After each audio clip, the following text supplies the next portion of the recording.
Ugh. Hey guys, what's up? It's here with the new horror pack. I don't know what to say. Last month's was kind of a very huge disappointment considering it was fucking October. You would think with October they would go all out like they did the previous year, but not really. But it's whatever. Horror pack is very hit and miss. So let's just crack this bad boy open and try not to slice myself with this axe, because this axe is fairly sharp.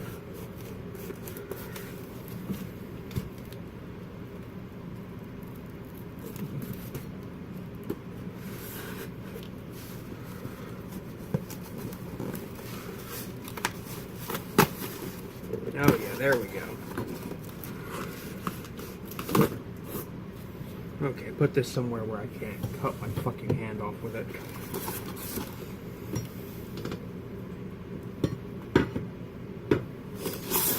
Alright, as always, horror pack, DVD pack, 4 movies.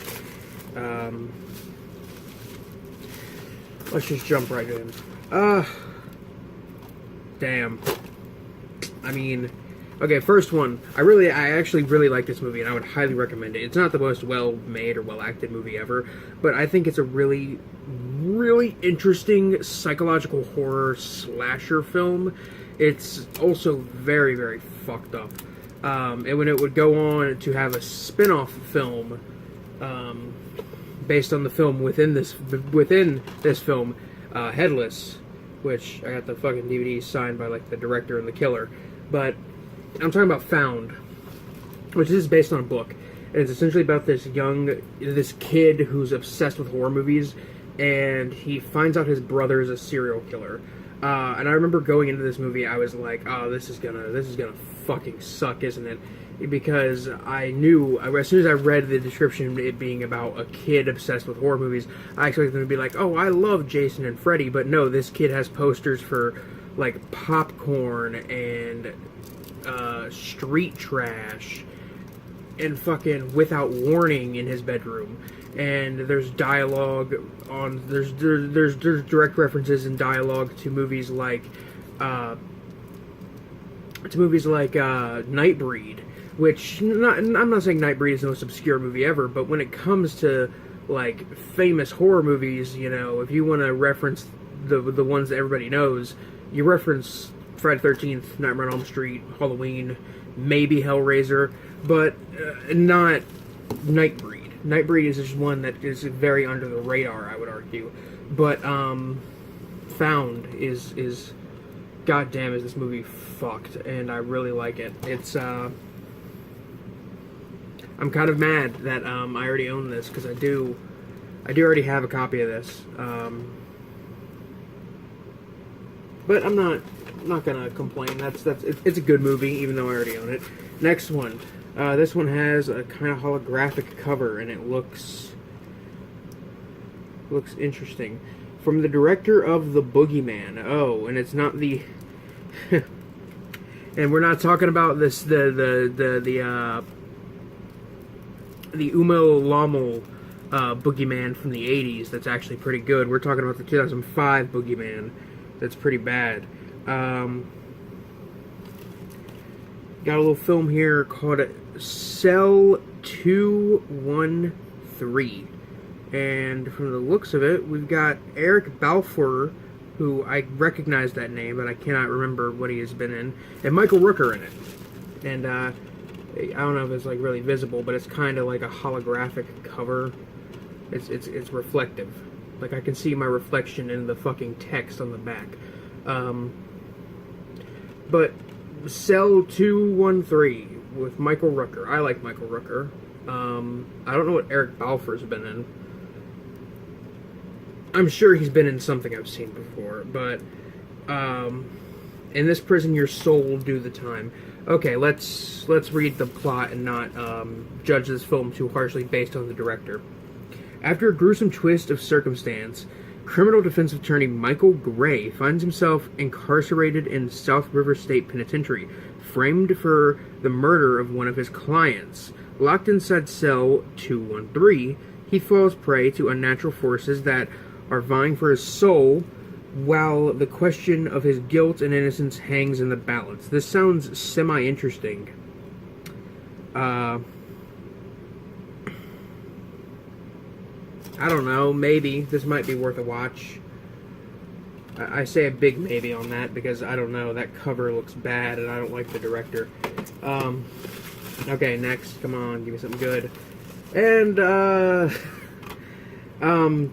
I mean, I'm not gonna say that this isn't hilarious that this is now in my collection, but this movie is actually really bad. It's, I don't even want to show the cover. It's Lake Placid versus Anaconda. Essentially the Lake Placid crocodile fighting the Anaconda from the Anaconda series. I've seen this before. This is really fucking awful.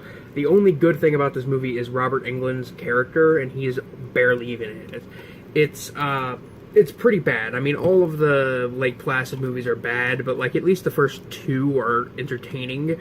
As for the Anaconda movies, I would argue the first one and the, like, fourth one, Trails of Blood, are, like, pretty fun. The first Anaconda was like one of the first kind of creature feature movies, I guess, or one of the first giant snake movies I ever saw, and it scared the hell out of me, and I have a soft spot for Anaconda. But Anaconda versus Lake Placid versus Anaconda, that's the thing, like, they have to call it Lake Placid versus Anaconda, so that way you know it's the fucking crocodile from Lake Placid, and it just makes the title sound awful. This movie's fucking bad.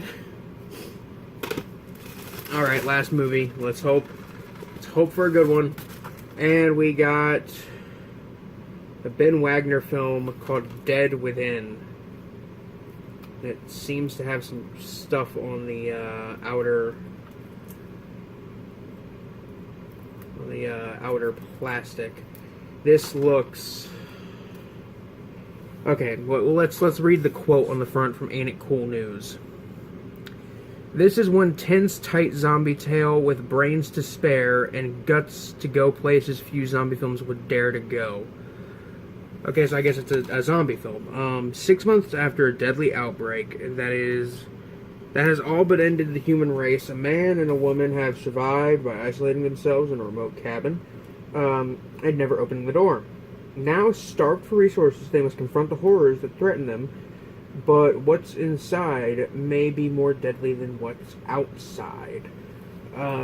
This sounds like, I mean, I'm sure this film came out before, 2014. This sounds kind of like, It Comes at Night, but nowhere near as fucking good as It Comes at Night. Jesus Christ. So, we've got another horror pack that is... this one, I would say, honestly, is a little bit less of a miss than last month's. I mean, last month's had, like, some Billy Zane fucking alien movie called Silent Warnings that was pretty bad. And what else was in it, I cannot remember for the life of me, but it at least had... I'm pretty sure it had the Waxwork movies in it, so... That's something, I guess. But here, I mean, we got Found, but I don't know. I don't know. I'm probably gonna end up giving this to one of my friends or something. Like I said, Found is actually a pretty good movie. Once you look past the acting, because the acting is fairly stilted, and so is the writing.